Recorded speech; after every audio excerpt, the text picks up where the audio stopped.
Before Henry VIII, there was another heir to the throne. His brother Arthur, Prince of Wales, married to Katharine of Aragon and dead at 15. What kind of king might Arthur Tudor have been? Today I'm joined by Gareth Streeter, author of Arthur, Prince of Wales, Henry VIII's lost brother, and the voice behind Royal History Geeks.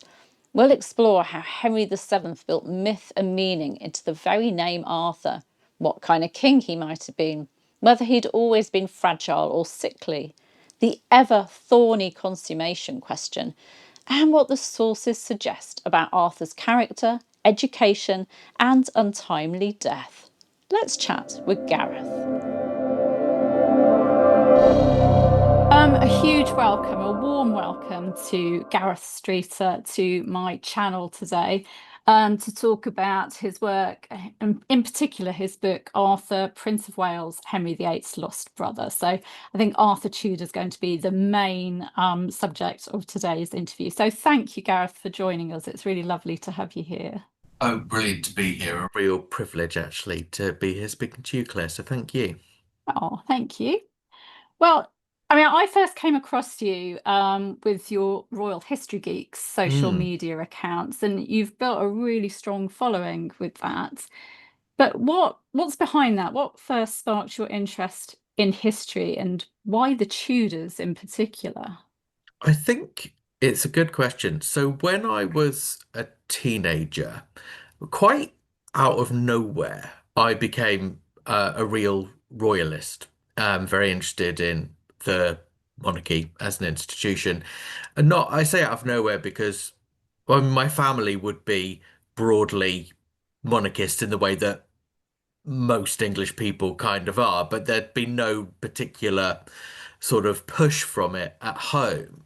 But I just became very fascinated with the idea of royalty, and because I also liked history, and I'm lucky I grew up and in fact still live in Plymouth in Devon, where there is a lot of history around. And I think I effectively combined the two in terms of being interested in royalty, interested in history. History was always my favorite subject at school. And I guess therefore I just became increasingly interested in the history of the monarchy as an institution, which I guess is kind of the same. It's not the same as the history of Britain and the history of England, because obviously there's social history, there's all sorts of aspects of history, but the two are so entwined. As to where I ended up with the Tudors, I think there's just something about the 15th and 16th century that when you're passing through a study of history, you sort of stop there, land there, and never quite escape because there's so much there, and there's always another stone to overturn and to find something new. And my love of the Tudors in particular has probably only been amplified by the various popular culture expressions of that as well, even if it's out of a frustration to want to go back and check what the truth was. And I don't see that ever ending for me, or I dare say for you either. No, I don't think so. They grab you, don't they, the Tudors? Yeah, absolutely. I Absolutely. don't know whether it's their larger than life kind of soap opera style lives or what it is, but Mm, they grab you, and I think once they've grabbed you, you can't get away from them. mm, But absolutely. what drew you specifically to Arthur as the subject for your biography, for a I full biography?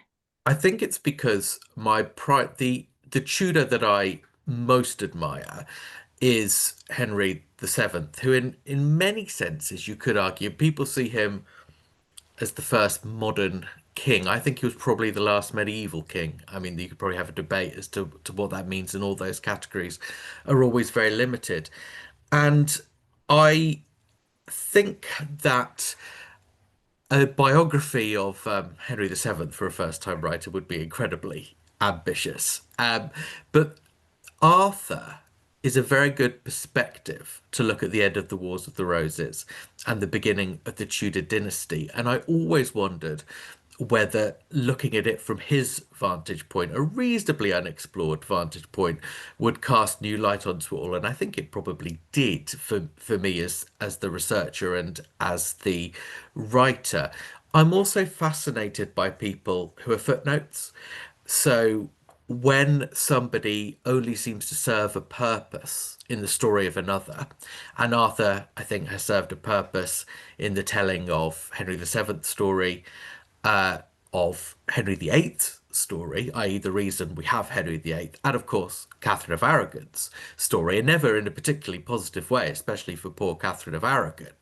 So I'm always intrigued to think, okay, what's the story beneath the story here?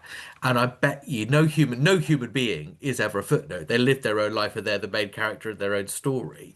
So to discover that for someone who rarely got the spotlight was a very intriguing proposition for me. Yeah, because he's badly neglected, and yeah, as you say, he's just part of other people's story. And Hmm. he's seen as Henry VIII's older brother who never came to the throne. So what surprised you most when you dug deeper into Arthur's story? There are probably two things, and none of them were groundbreaking. I certainly couldn't claim to have come across, a hitherto undiscovered fact about Arthur, and source material is limited. You will be aware of having studied similarly so-called peripheral figures. One of the reasons they've remained peripheral often is because of a lack of obvious source material. Arthur's an unusual one in that you have entire days of his life which are chronicled in minute detail, and then years and years in between where you don't even know where he's living, although you could probably make a guess. So, but two things did surprise me or allow me to change my perspective. One was that the Victorians, who, as you know better than I do, are the reason we have access to a lot of the source material we do today because they went and gathered it from around the world. The Victorians had a view of Arthur, which was that he was quite a young, sickly prince. They had a similar view of Edward VI. More recent writers who have written about Arthur, again, normally as a prelude to Henry VIII, have taken a different view and seen him as a quite robust, athletic prince. I was surprised in my research to think that actually the Victorians were probably closer to being accurate in terms of their understanding of Arthur's health. To say he was ever sickly is certainly not true, and to be precise as to what his ill health, if that's what it was, had been is very difficult to say. But there is a question mark. The fragility is the word that the contemporary sources use that hangs over him, and that was a surprise to me because I thought that was a slightly outdated view, but I thought it was quite typical. More happily, however, almost everybody agrees that Arthur was a very isolated figure, sent away from his family at a young age, raised to be almost a loner and to trust nobody, all of which I think is true. But there are signs that he was perhaps closer, both emotionally and geographically, to his family at various points and more than I thought. And that for me was just somewhat encouraging. He is generally seen as quite a tragic figure, and it was just in some ways quite comforting to think that perhaps there were elements of both family and friendship that were true and part of his life in a way that perhaps brought some joy to it. I hope so. He had such a short life. It would be nice to think Absolutely. that he did see his family more than we think. Yes, yes. Yeah. And I mean, I love that Henry VII built so much myth and symbolism around Mm, Arthur's, very name, after the legendary King Arthur. How central was Arthur to the Tudor dynasty's propaganda and identity? And why do you think that Henry VII was so drawn to, the whole Camelot and King Arthur mm. legend? I think there are two reasons. So I think at the beginning, the Arthurian myth was very important. I think there are two reasons for that. One is that Henry VII, as many listeners to this will know, had a very insecure claim to the throne. And in the early years, this is a world where Richard III, who had a much better claim than Henry in most ways that it would be perceived, only lasted 3 years. And before that, of course, Edward IV had a pretty shaky beginning to his reign, and before that, Henry VI had been deposed. So we must remember how insecure anybody would have been at this stage, let alone someone whose blood claim really was just a trickle. And he was looking, I think, for ways to identify a sense of legitimacy around his reign. He claimed and probably believed to be descended from the ancient kings of Britain, the people that had ruled over the island before the Anglo-Saxons had arrived. And they had, of course, prophesied that one day a prince would come out of Brittany to restore um, the true British line to the throne. Henry VII believed himself to be that king that had come out of Brittany, admittedly by way of France, to do that.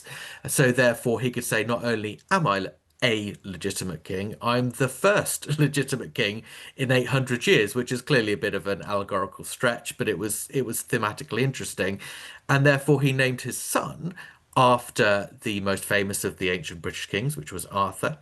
And he had his son born in Winchester, which is where they believed then Camelot had once stood.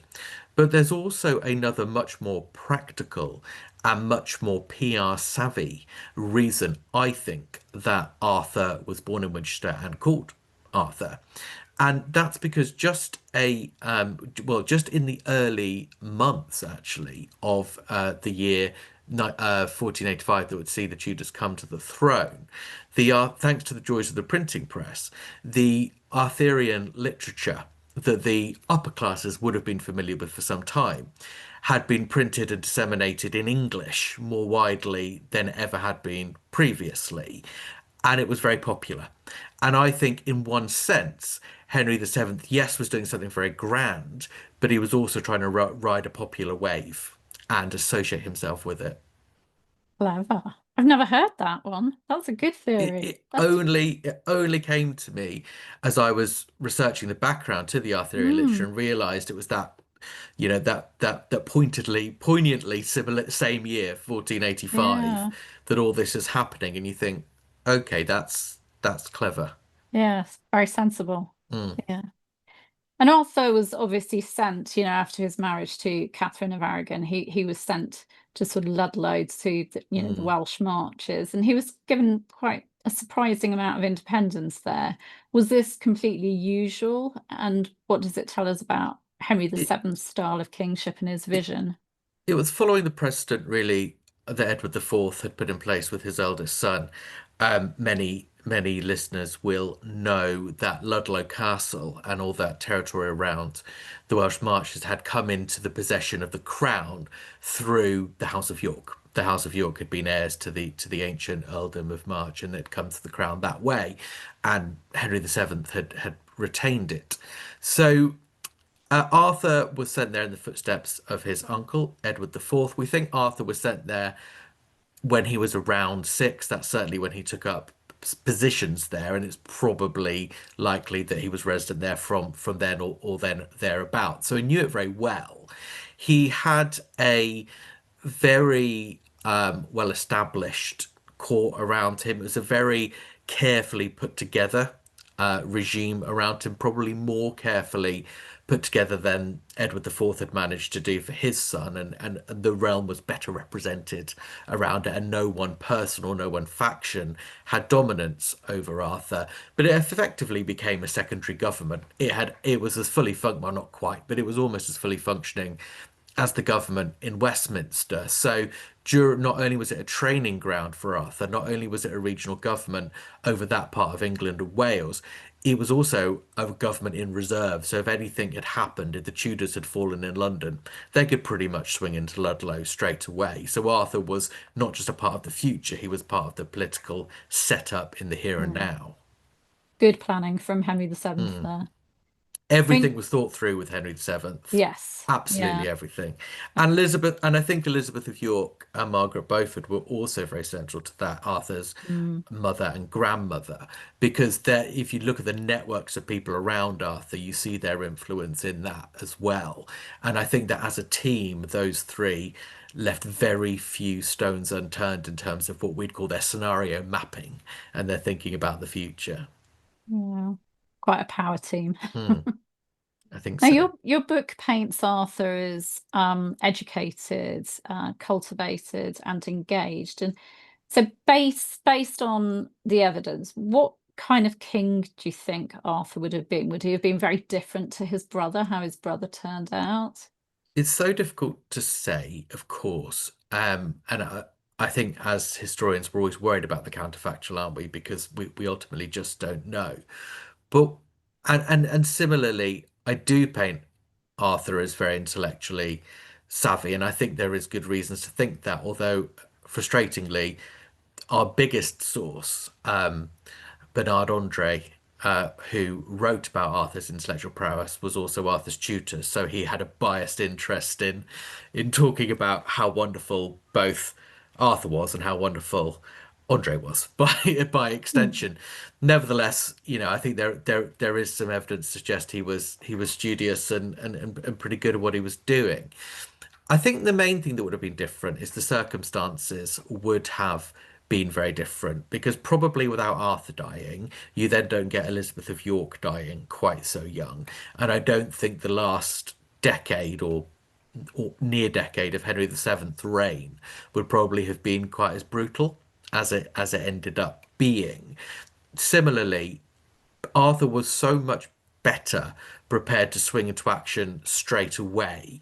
He would have had a much more organized machine. And what historians, now I'm more a historian of the 15th century than I am the 16th, but what I think historians of the early 16th century would say is that the first 10 years of Henry VIII, you have quite a chaotic approach to government until Wolsey effectively wrestles control of it and sort of is able to put himself at the head of a quite complicated network of machinery that Henry VII created. Arthur wouldn't have had that wasted decade. It would have been cemented much more quickly, I think, in terms Yeah. of government. As to what comes later and all the colourful things we think about with Henry VIII, the circumstances would have been so different. If Arthur had done similar things to his brother, they would have played out very differently just because I think the backdrop would have been so different. Mm. Yeah. Yeah, I mean, Henry VIII was so young when he came to the Mm, throne and hadn't been groomed. Well, not till after Arthur's death. He'd had that very short time of being mm. groomed to be king. So, yeah, And, it's and as far as we interesting. know, Henry VIII had never been resident in Ludlow. So although he had, Yes. I think, still been president of the Council of the Marches, it was really name only. There wasn't that same kind of development. Mhm. Moving on to Arthur's relationship with Catherine of Aragon, Mm, his marriage. I mean, that's it's famous largely because of what happens later with, mm, Henry VIII and the Great Matter and all that. I'd like to actually ask you the big question, the consummation question. Um, how do you approach such a contentious topic? And what's your actual mm. opinion on it? It's certainly the question everyone wants to know the answer to, isn't it? And of course, frustratingly, it's the one we can never answer with any real degree of certainty or confidence. Interesting, when I was doing my research about it, I came across your video, Claire, on the topic, and I thought you had a much more level-headed approach to it than we normally see. So I thought that was very valuable. But what I think the big problem is with this discussion is that we tend to, when we quote our sources, we look at the colourful sources that emerge in the late 1520s and the early 1530s, some 2 decades, nearly 3 decades after Arthur's actually dead. What we hear then is evidence given in the trial in Blackfriars, which, as everybody, well, not everybody, many people will know, is where Henry VIII effectively convened a trial in order to obtain his divorce from Catherine of Aragon. And then you hear at around a similar time, a few years later, a similar evidence gathering exercise going on in Spain where people come forward and give their testimonies as to what they think happened. These are two highly charged political events. And the way that that evidence is gathered has to give us incredible pause before we take it too seriously, which doesn't mean it should be dismissed. And that's where we get the tales, both of Arthur supposedly bragging that he had spent the night in Spain and it was thirsty work and bring me some ale, Willoughby, and all that sort of boyish banter. That's where we get that from. And similarly, well, it's also where we get the tale that Arthur was so decrepit he couldn't possibly be with a woman, and all the women were laughing at him, and the idea that he could possibly. Yet it all comes from then in the most highly charged of political environments. And I think we would do wise to not dismiss it altogether, but to come back to that when we've already started to look at some of the evidence nearer the time. And I think the best clues we're ever going to get could be found in the letters in the run up to Arthur and Catherine's marriage between England and Spain, and in the weeks and months after Arthur's death. It's very clear, well, it's not very clear, it is arguably clear from those that before Catherine came, Henry VII had serious concerns about Arthur entering a long-term sexual relationship because of fears around his fragility, as it was called. It is also clear, and this is very, very important, that after Arthur died, nobody considered it that big a deal as to whether Arthur or Catherine had slept together. It was not considered to be an insurmountable barrier to to Catherine and Henry, then subsequently marrying. And of course, Isabella and Ferdinand, Catherine's parents, had seen one of their other daughters marry her sister's widow. So everybody, and they'd had a child together. So there was no question of consummation. Everyone knew this was possible if the political will was there. The English say, well, come, whatever happens, we want to treat that marriage as if it was consummated, just to be belt and braces. The Spanish, despite not really having any reason to lie about it, are very reluctant to do that, and they seem to genuinely believe that the marriage wasn't consummated. Isabella, in particular, seems pretty clear that she doesn't believe it was. When we think about who has best access, despite geography, to Catherine's Spanish servants, I think we should take Isabella's reluctance to believe the marriage was consummated quite seriously. Yeah, because she would have been communicating with them, wouldn't she? She would, and I think the key thing is people say, oh well, of course Catherine lied. Well, as far as we know, no one actually asked Catherine directly in 1502. They Mm, might have done, but yeah, testimony doesn't survive from that time. Also, of course, Catherine would have lied, or of course, Isabella would have lied because they wanted to shore up the marriage with Henry, which they certainly did at this stage. But the English weren't that bothered about it. So it's not so convincing to think that they would have concocted it. And it seems as if Isabella actually went to some lengths to make sure that the marriage to between Henry and Catherine would be valid either way, because she was worried that we were all going around saying the marriage has been consummated, and she genuinely seems to believe that it wasn't. I think yeah, that's significant.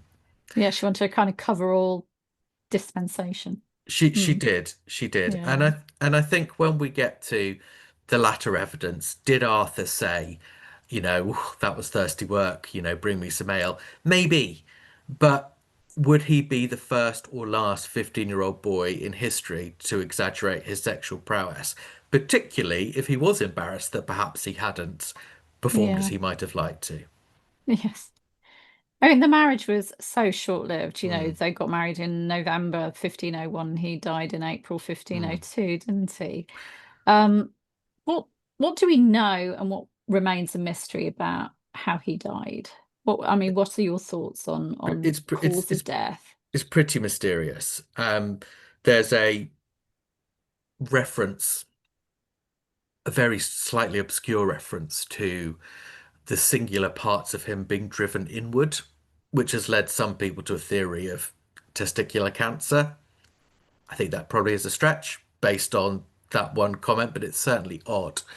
What I think we can say it, is that there are things that could be learned if we look at what was going on around Ludlow at the time and other parts of Herefordshire at the time.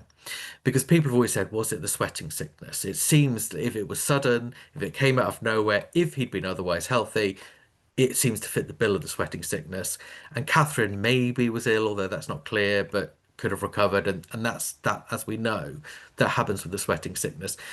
if it was the sweating sickness, there seems to have been no other recorded outbreak of it in England in 1502. So it would have to have been pretty localized, which is possible, but perhaps not the most likely explanation. What we do know is that I believe, certainly in Ludlow, if not in the whole of Herefordshire, 1502 had the highest death rate in that area of this, or the second highest death rate in that area in the 16th century. So there is clearly disease of some description or something in the air. What also, as far as we know, is that no other Ludlow Castle residents, in terms of the senior officers that were present, in terms of Catherine and her ladies, none of them seem to have perished from whatever it was. So for me, that suggests that there was some degree of localized illness that had a well-fed and well-cared for member of the nobility they probably would have been able to fight off, but perhaps those more from the peasant class would not have had the health infrastructure to fight off, and perhaps a slightly ill adolescent also might not have been able to fight off. That seems to me to be the sort of ballpark area we're looking at for Arthur's death. Okay, so you don't go with sweating sickness, then you think I, it's something else. I don't not go with it. Mm. I mean, this is the thing that's so horrible with history, isn't it? Also brilliant about history. But I've done this book. I didn't have time to become an expert on the sweating sickness No. in the 16th century. So it seems to me odd the why it would just break out there and there'd be no other recorded instance in Ludlow.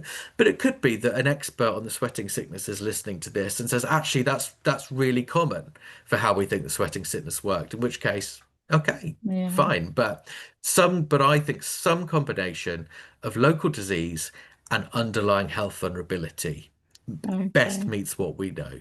And we're not going to know unless we exhume him, and Yeah. I'm not sure how much you'd know from, I don't know.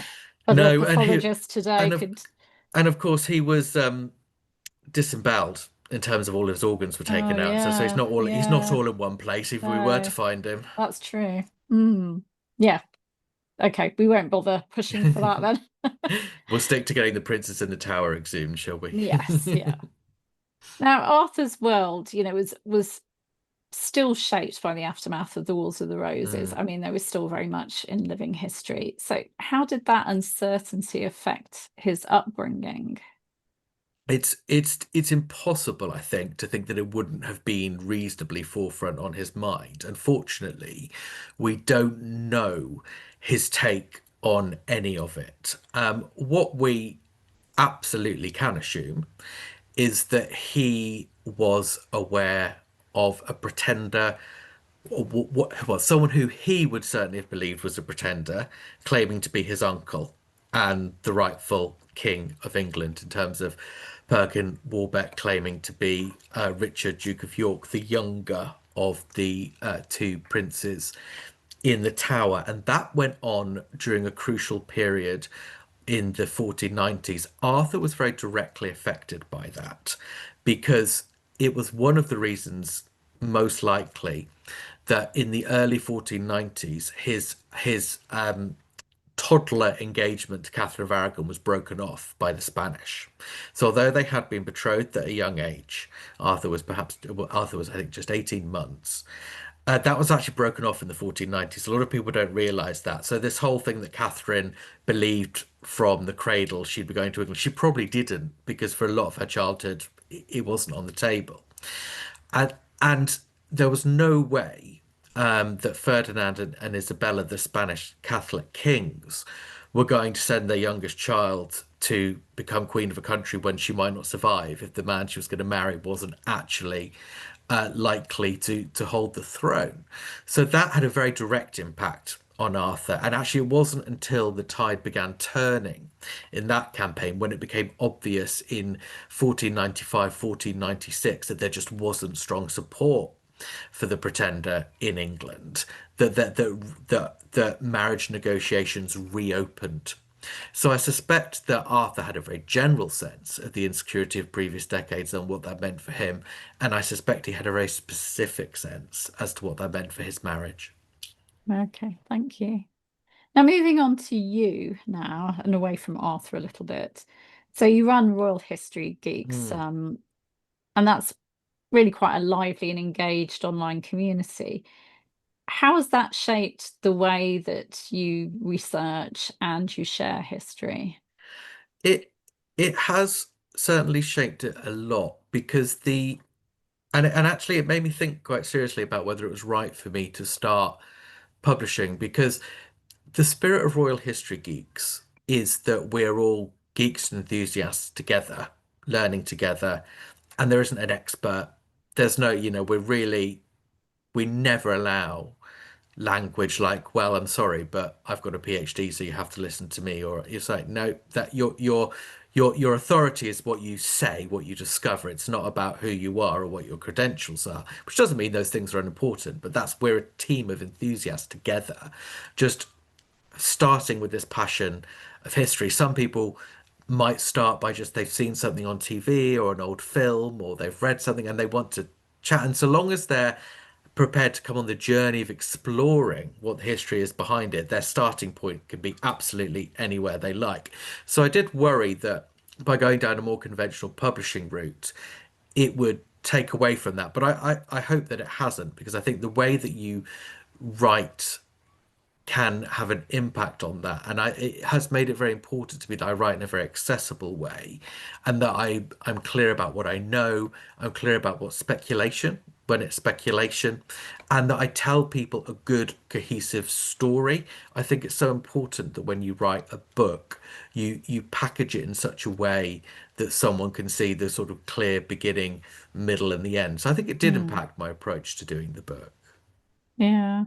Yeah, I mean, your writing is certainly accessible, and I'm, that's what I try to be, Hmm. as well in my work. And I think what's great about these communities, when you've got an online community, is that you may be, the person that's written books and is seen as an expert, but I found that I learn just as much from the questions that Hmm.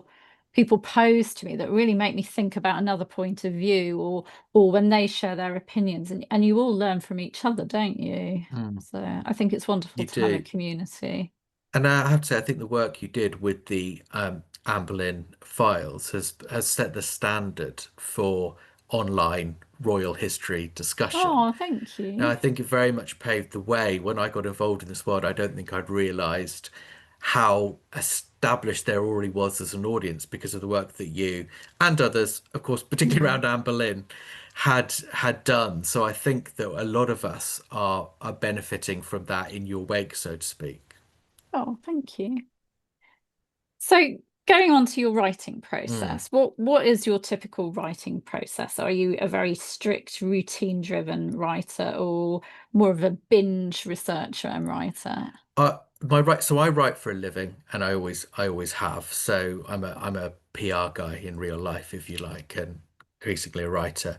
So the writing isn't something I have to spend very long on. So what I to the research, which was a newer skill, I've done quite a lot of research before, but it was a slightly newer skill for me, was where I spent a lot of what I spent a lot of the time doing, and that's my ongoing bit. And then I pulled and the great thing about doing someone like Arthur is you're not actually engaging with that much scholarship on the person himself because there isn't that much, and there's obviously a lot on adjacent figures.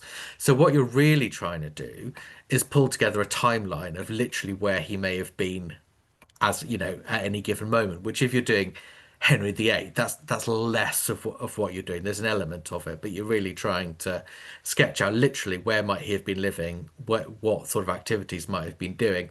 So I really started with looking through all the sources that are available, pulling them into a timeline, organizing them into chapters, just dumping any notes that were relevant into those chapters.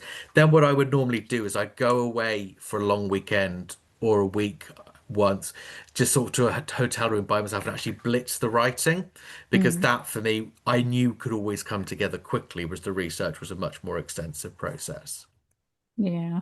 And during your research, was there a particular source, a letter or a document that kind of gave you a goosebumps moment while writing the book? Was there anything that stood out or that changed your mind about something?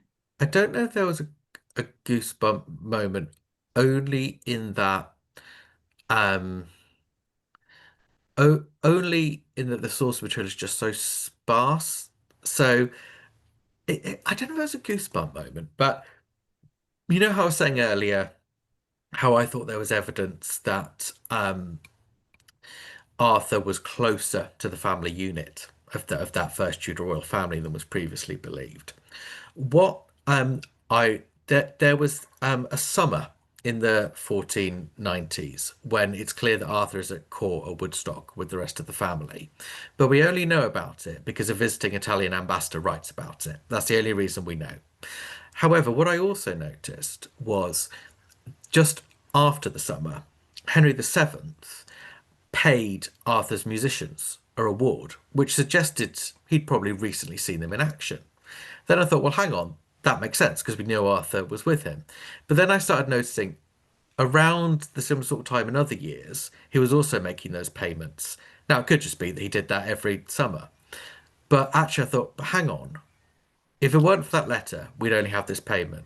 So where we've also got those payments, maybe Arthur was there a bit more than we think. And we know that so much is lost to us from that era. And thank God we do have the diplomatic correspondences that shed some light on it. And that was a bit of a, ooh, this could be a pattern that Arthur spent summers with the royal Mm. family. Yeah, an annual visit. Mm, Yeah. Yeah, that makes sense. I know you've already mentioned about accessibility sort of being important in what you do. mm, So how do you balance when you're writing a book, accessibility and engagement and the kind of the scholarship and being sort of mm. rigorous with your, being meticulous? How do you combine the two? Does it come Um, naturally?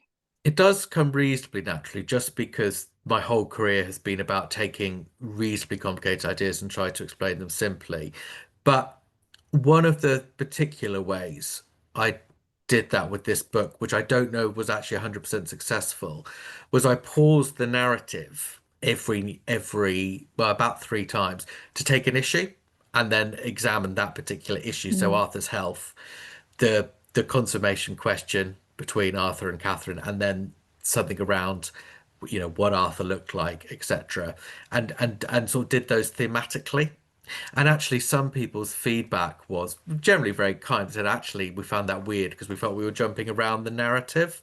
So if I think if I were doing it again, I might have not done that, but stitched those bits, broken up the conversations and stitched them Mm. around the narrative. Because I think it is, people have made a decision to read a narrative history book and not an academic history book. And I think that although certainly there's nothing more important than sticking to the sources in as much as the sources are available. But I think you do have to accept that when you're communicating in that style, the emphasis has to be on giving a cohesive narrative over and above an academic conversation. I Yeah. don't know, do you agree with that, or do you think I'm settling too easily on that? I think your book worked as it was. I didn't find it jarring or anything. Is that what people were saying, that they found it kind of jarring to not have it continue as a narrative? So I think the main thing, I think it's about, I think some people are very, when they're reading a biography where you Mm. want to start someone's birth and end with their death, which is reasonable, it's a bit weird if, like, so the chapter on Arthur's health, which was sort of two-thirds of the way through the book, I was going back to him being a baby when he hadn't been a baby in Yeah, the narrative for quite a few pages at that point. I can see how that makes you, oh, hang on a minute. So it's interesting. I quite like it. Alison Weir did it in yeah. her earlier books, but she doesn't so much now, and I used to really Mm. like that. But I guess it depends a bit on personal preference, doesn't Yeah, it? it does. It depends on the reader. I mean, I had the same. People weren't quite sure. Some people weren't sure about my Anne Boleyn collections because they really are just collections of blog posts. They are what they say Mm, on the tin, they're collections. But some people don't like that. They right. prefer, a narrative. But yeah, different people have different views. So you Mm. can't please everyone, I think, at the end of the day, No. the writer. So Yeah. It's yeah. tricky. It is tricky. But you've also written fiction. You've written short stories on historical figures. And do you find that fiction gives you more freedom than factual writing? It certainly does give you more freedom. Interestingly, because most of the fiction I write is not, I have written some historical fiction, but most of the fiction I write is not historical fiction. Okay. Partly because I know rightly how concerned people are to ensure it sticks to the history, which I sort of agree with. But then I think, well, what's the point in doing fiction if you Yes. if you're doing that? So I've got a story. Is it even a quarter written? Probably not. Where I look at the fall of Richard II and envisage him having a sort of erotic sort of set up with his closest advisors, which creates scandal. I don't think that happened, but I just think it's a really interesting way to look at favoritism and the damages it could do, but using a modern sensibility to kind of reflect why it might be scandalous, because we don't think of favoritism as being scandalous because it disrupts the feudal network and makes it harder to install regional order. We don't understand that. So we look for an analogy to say, well, this is why it was scandalous, and we make it something that will be scandalous to us because there's a sort of weird kind of Me Too culture going on there, which is pretty horrible. But I don't know if I'd ever publish that because it would upset people so much that they think they're like, but Yes. Richard II probably wasn't even gay. No, he probably wasn't. But but it's fiction. Do you know? I don't know. How do you feel about fiction? And I mean, as an Anne Boleyn enthusiast, expert, really, and she's been so diversely treated in fiction. It must Yes. be interesting for you. I think with Anne Boleyn, my preferences are that either they're kind of accurate to her story and are told in a compelling way and bringing Mm, her to life as much as we can be accurate because there are obviously questions. Or I like the ones when they're so off the wall that you mm, can't believe them, like alternative yeah, history. Because with those two, I don't get I don't get cross when I'm yeah, reading yeah. them. It's the ones where it's the ones where there's an author's note at the back telling you Mm, that this is an accurate retelling of Anne's story, and then it isn't. mm, And mm, I just hate ones that cause confusion that mm, people feel is accurate because the author is telling them it's an accurate retelling, but it's not. You know, the other Bling girl is my I'm gripe sure. I'm because sure. the whole incest and Anne being accused of murder in the Mm, author's note. So mm. I find that one difficult because people believe it because the author's notes tell them to Yeah, believe it. yeah, yeah. I wouldn't have And a problem with it, I think, if it was just yes. straight fiction. So Yes. Did you watch or have you read the Lady Jane Grey? Oh, I can't remember what it's called now, but the one that's very clear that like the not it's sort of like the historical accurate. This is like the not historically accurate story of Jane. It's got and there's yes, magic in. I the mean, one it's that's been on yeah, Netflix with yeah, them, yeah. yeah, with them changing into animals and that. Yeah, Yes. I love it. I I thought it was thought yeah, fantastic. me too, me too. But again, no one's pretending it's history. Yes, So but it does handle issues that mm, are in Jane's story, and I think it does it really well. yeah, But it's so off the wall that you know that it's fiction, and yeah, I love yes, it. yeah. I loved the series and I loved the book on that. Yeah, Lady Yeah, I've Jane, not My read. Lady Jane, wasn't That's it. that? Yeah, I've not Yeah. read the book, but I've got it, so I should read it. Oh, it's fab. Yeah, I really enjoyed it. So what's next in the pipeline for you? Anything Tudor or Wars of the Roses themed? Yeah, there is stuff in the pipeline. The problem is I'm halfway through a master's program at the moment in history, and it's reminding me how much I don't know, if that makes sense. So Yes. I am halfway through another book which has been commissioned, but I've had to sort of honestly say, look, I really just do think I'm going to need to spend a little bit longer on the academic research to this because unlike Arthur, where there has been some very good scholarship, and anyone interested in Arthur must read Sean Cunningham's work on Arthur. But but generally speaking, there's not loads of really hot debates going on around him.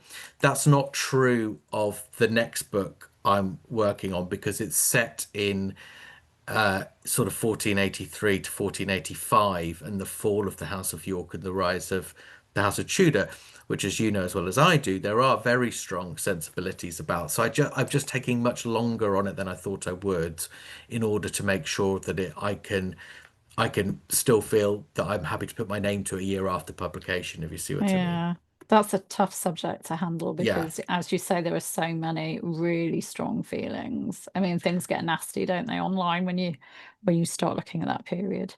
So, Yes, they absolutely do. And I'm looking at it from Margaret Beaufort's perspective in terms of looking at mm, her role in it. But actually, there's at least one more Margaret Beaufort book just coming out. So I think I also need to read that and think, well, hang on a minute. Is there anything, have I got anything more that needs to be said? There's so many really good contributions recently. So I am still intending to write, but I don't know exactly when it's going to be what. But I am mm, doing a lot more podcasting now, not with the regularity that you're doing it, but I'm working with a chap called James who's much more into sort of 20th century royalty, royal history than me. And we're trying to work on some stuff as well, but it's a time of the day yeah. thing, isn't it? As you know, of course, as well as Yes. Yes, you commit yourself to something. I mean, I committed to these on this day, and then life can get in the way Mm, sometimes, and you think, oh no, people are waiting for me to yeah, post the next one. So it is tricky. Time management is mm, really, really tricky with these things. But yeah, it makes yes. it easier when it's your passion, though. Absolutely. And the thing that I've always said with Royal History Geeks is the second it feels like school is the second I'll stop doing anything. So Yes. I Yeah. try not to. And actually, I made it, a lot of people have said to me, why don't you do on this day? Or why don't you do? So it's like, well, because as soon as I start doing that, I know what I'm like. As soon as that starts being on a schedule, I just quite like just waking up one morning and sort of trolling a few Ricardians and seeing how it goes. Always meant in love. Always meant in Yes. love. Oh, definitely. Yeah. So, if you could give advice, one piece of Mm, advice to new history writers trying to break into publishing, mm. what would it be? Start writing. I think that people forget that it's called writing a book. It's not called thinking about a book. It's not even called researching a book. It's called writing a book. So yes, I did leave some of my writing late because it's sort of my main thing. But as soon as you start researching, just pull together 600 words on it, Mm, and don't wait until you've got a 100,000 word book to take to a publisher. Start a little blog, start contributing posts, and then you'll be amazed at how much you find the process of writing helps your research and your reasoning, but also you'll get a sense for whether there's an appetite for it, for whether people are engaging with it, because those are the things that a publisher's going to want to know if you're going to go down a traditional route or if you're going to go down a self-publishing route. You need to know there's an audience for it, so it's the best way of starting. yeah, and it's good practice. I mean, Mm. blogging for me, blogging regularly was good practice. Every day I Yeah. would write. So I didn't really believe in writer's block because even if I didn't want to write about Mm. on the specific project that I was supposed to be focusing on, I Mm. would write something that day. And Yeah. just, I Yeah. think it's so important to keep in practice. It is, and the thing any budding writer has to realize is no one likes their first draft, and you've never seen your favorite author's first drafts, and I No, think very that's important true. for people to remember. Yeah. So now getting on to some kind of fun off the cuff kind of Oh yeah. questions. Which Tudor, apart from Arthur, would you most like to interview, have a sit down with, and just grill them? Hmm. Do they have to be a blood Tudor, or can they be of the Tudor era? No, Tudor era. Tudor Tudor era. era. Oh, ha. It would probably would be Margaret Beaufort. I mean, she is a blood Tudor, I suppose. I think it would be because I think what happened between 83 and 85 is quite fascinating, and I'd love. Well, but would you tell me the truth? I guess that's the Mm. thing. I'm not suggesting she was involved in the disappearance of the princess in the tower. I think that's a bizarre theory. Um, of course, I'd love to. Oh, you've asked me one, but of course, I'd love to speak to Anne Boleyn as well. Of the six, she would absolutely be the one I'd want to speak to. Well, my next question actually was going to be which three historical people would you invite around for a dinner party? So you could have Margaret Beaufort, Anne Boleyn, and Oh, I someone don't think else. they'd get on very well. Or maybe they would. I don't know. Oh, I don't know. Intelligent, strong women. Intelligent and strong and intellectually curious. Yes, true, true. Perhaps you need who would the third one be to balance them out Oh, a bit? are you gonna need? Um, I mean, I'm quite opinionated too. So, who would be a peacemaker to balance out that group? I wonder, or a true diplomat. Um, ooh, let's bring. Hmm.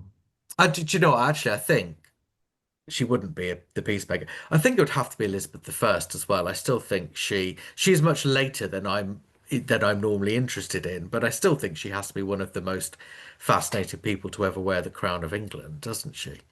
Definitely. You wouldn't get a word in edgeways with those three No, women, though. no, indeed.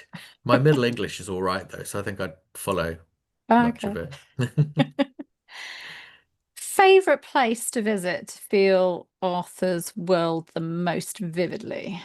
Well, for Arthur's world. Hmm. Well, I think it would be Ludlow because that's the only place with any certainty that we know he spent a great deal of time. And it's Yeah. probably the only building. He may have lived more in Bewdley, which is just down the road. Locals would probably not appreciate my description of just down the road. But the actual house he lived in doesn't stand. So for Arthur, I think yeah, it's the only one really. It's very Yeah. atmospheric there as well, isn't it, Ludlow? Yeah. Yeah, and you get the sense that it was a fortress when Mm. what that Yes. must have said, which is why possibly Arthur may have spent more of his younger years in Bewdley, but we don't know. Yeah. And if you could greenlight a TV drama about Arthur, Hmm. who would you cast? Who would you want cast in the lead? Oh, that's a really good question. I think a lot of the people would now be too old to play him, although in Hollywood it seems that they can basically be any age and play any age, doesn't it? Well, we can Uh, go back in time. We Oh, can go okay. back. I mean, Tom Holland would have been a Oh, brilliant yeah. Arthur, I think. Of course, he was first series of Wolf Hall, and now, I mean, I think because Tom Holland's like 47 or something, isn't he? But he plays Spider-Man at 16. I don't think he's 47, but I think he's 30. So yeah, he'd be a good Arthur. He's probably more handsome than Arthur was, but it's TV, isn't it? So you're allowed to Mm, you can up the sex appeal for TV. yeah. In 3 words, how would you sum up Arthur? Describe the Arthur that you've come to know through your research. Determined. Uh, I mean, determined is the word that I always use. So let's say determined, earnest, and human. And Oh, I the reason like I that. say, yeah, the reason I say human is because there is a little bit of evidence that he sort of had mates and they would banter, and which is why I sort of think there's credibility in the whole bring me some ale, Willoughby, because I have I mean, what people don't realize is, sorry, I won't go off on a tangent. Arthur was the main boys that were put around him were about 5 years older than him. All of them, one or two were closer to his age. And so his main sort of friendship group when he was an adolescent were boys that chunk older. So just think how much he would have idolized them and wanted to impress them at that age. And therefore a comment like, oh, bring me some ale for this night. I have, been in the Yeah. midst of Spain. When you look at it in that context, you're a bit like teenagery stuff. Yes. Yeah. You can imagine it. He wouldn't want to have come out and said that actually Mm. he was having trouble in the bedroom. Yeah, exactly. With those older Yeah. boys who would have been so much more Yeah. worldly wise and experienced. Yeah. Typical banter. Yeah. Yeah. So, last question then. where can people find your work, follow you online, and grab a copy of your book, Arthur, Prince of Wales, Henry VIII's Lost Brother? For Royal History Geeks, most active on Facebook and Instagram, but a little bit on Twitter, just Royal History Geeks on all of those platforms. Arthur, Prince of Wales, Henry VIII's Lost Brother is available Amazon. It's available most online bookstores and marketplaces, and of course the Pen and Sword website. Okay, thank you. Great. Well, thank you so much, Gareth, for joining us. That was a really interesting interview. Because yeah, I enjoy talking to someone else that, like me, has come at writing through blogging and through building up a community as well. It's sort of interesting how Mm. I kind of accidentally fell into book writing. Mm. I'd always been a writer since the age of 11, Mm. but more creative, fiction. So my history work was kind of all accidental, and Mm. yeah, it's not a traditional way of getting into it, is it? So it's No, interesting to talk to no, not someone at else all. similar. Yeah, So, absolutely. And as I say, I think you paved the way for many of us. So thank you for all your oh, work. thank you. So this has been a pleasure. Thank you, Gareth Streeter, for joining me on the Amberlin Files YouTube channel today. Thank you. Thank you.